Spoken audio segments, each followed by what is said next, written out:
અત્યારે જીવનની પ્રત્યેક પરિસ્થિતિ મારાથી વિપરીત ચાલે છે,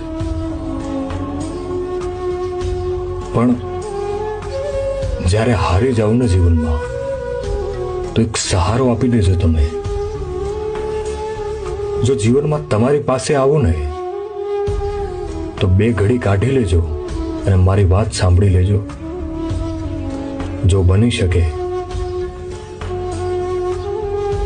તો મારી મદદ કરવા માટે આવજો.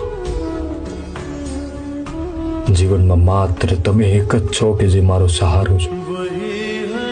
મારા મન ઉપર શું વીતી છે, મારા મન ઉપર શું વીતે છે, અને મારા મનમાં ભવિષ્યની કેવી ચિંતાઓ ચાલે છે, એના જ્ઞાતા તો ખાલી તમે જ છો આ દુનિયામાં.